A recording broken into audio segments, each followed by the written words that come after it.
Hello army, सारा है। I hope कि आप सबको मेरी वीडियो अच्छी लगी। मेरी वीडियो अच्छी लगना प्लीज़ आर्मी लाइक से सब्सक्राइब करना ना भूलना। और आर्मी आप सबको मेरी वीडियो अच्छी लगी तो प्लीज़ आप सब वीडियो पे कमेंट करना, ठीक है आर्मी। अब हम स्टोरी जब चलते हैं। लिसा जो है 4-5 दिन से बिल्कुल सो ही नहीं पा रही है और बिल्कुल ही अपने कमरे के बाहर ना ही अपने बाथरूम तक का जाने का भी वो हिम्मत कर पा रही है। वो इतना डर चुकी है, वो अब कहीं भी तेरे को देखने लगती है और चिल्लाती है अचानक से। इसीलिए सबके सब उसे डॉक्टर के पास लेके जाने की सलाह देते हैं और बिल्कुल भी लिसा की बात को ध्यान नहीं देते हैं। और इसी तरह से और 2-3 दिन बीत जाते हैं और वो लिसा अपने कमरे में भी अकेले नहीं सो पाती है। और दूसरी तरफ तेज जो है ये सब देख के बहुत ज़्यादा ही रही होती है और बोलती है कि तुमने भी मेरे साथ ऐसा ही किया था ना, अभी तुम भुगत तो मिल रहा, अभी शुरुआत ही किया है, तुम अभी से इतना डरने लग गई।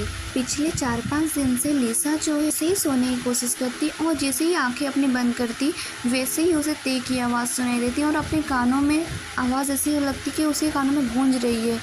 वो नीचे भी जाती खाना खाने के लिए तो भी उसको अपने सामने जो है ते बैठी हुई मिलती और उसे वो डरावनी नज़र से घूर रही होती है। वो वहाँ भी सही से नहीं खा पाती है और वहाँ से चली आती है। वो बाथरूम में भी जाती है तो भी वो ते को देखती है और फिर भी वो अकेले नहीं जा पा रही है। ताकि नहीं सोने के कारण लिसा की आंखों में डार्क सर्कल आ गए हैं और वो बहुत ज़्यादा ही सबके ऊपर गुस्सा करने लग गई है। अब छोटी छोटी बात में भी सबके ऊपर चिढ़ जाती है।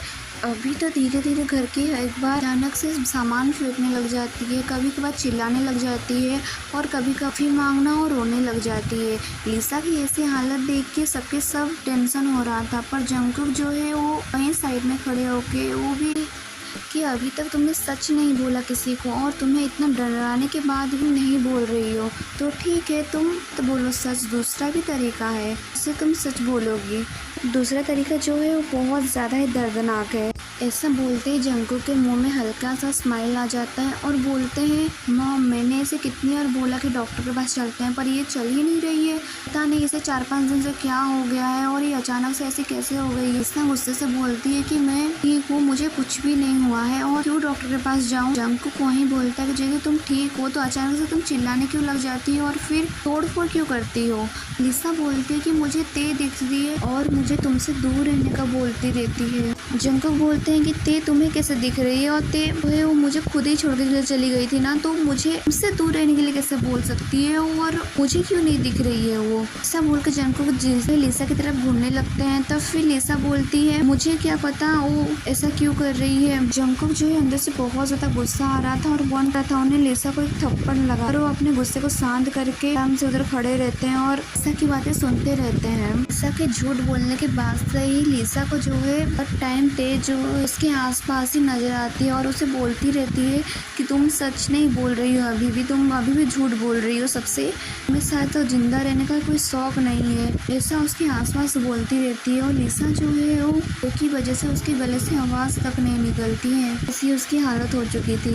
1 महीने से लिसा जो है ते को अपने आसपास देख पाती है और बहुत ही गुस्से में देख पाती है। अभी तो वो अपना जो भी गुनाह की थी वो सबके सब उसके आंखों के सामने साफ साफ दिखते हैं और वो कोई रिकॉर्ड की तरह बार बार बजते रहते हैं। इसकी वजह से लिसा जो है वो पागलपन जैसी हरकतें करने लग गई है। लिसा एक दिन अचानक से सारे घर वालों के सामने आती है और बोलती है कि मैंने ही ते को मारा है और मैंने ही उसे शादी से लेकर चली गई थी और मैंने ही शादी का लेटर लिखा जो भी एक ही हैंडराइटिंग से मैच कर रही थी। लिसा जो है सबके सामने बोलती है मैंने ही ते को मारा है और मुझे अपनी गलती का जो सजा देना चाहते हैं वो सजा दे दो, मुझे ये दर्द नहीं रहना है, मुझे यहाँ से दूर लेके चले जाओ। मुझे हर रोज ते दिखती है और ते की आवाज़ मुझे गूंजती रहती है। ऐसा बोलकर वो रोने लग जाती है और वो पूरे घर वाले जो थे वो शौक में खड़े हुए थे। उन्हें समझ में ही नहीं आ रहा था कि ये क्या हो रहा है और अचानक से आके ये रोके क्या बोल के चली गई। अंकल जो है पुलिस को फ़ोन करते हैं और पुलिस आने को इधर बोलते हैं। तुम जो है वो लिसा के पास जाती है और बोलती है कि तुमने ऐसा क्यों किया, नहीं बोल के वो वहाँ से उठ के चली जाती है और बहुत ज़्यादा ही रोने लग जाती है। इसकी आगे की स्टोरी मैं नेक्स्ट पार्ट में दूंगी, ठीक है यार में। और आप लोग प्लीज़ मेरे वीडियो को लाइक सब्सक्राइब करना ना भूलना और तो प्लीज़ वीडियो में कमेंट करना और कन्फ्यूज़न जैसा ना हो तो प्लीज़ आप वीडियो को पूरा वॉच करना, ठीक है यार में। बाय।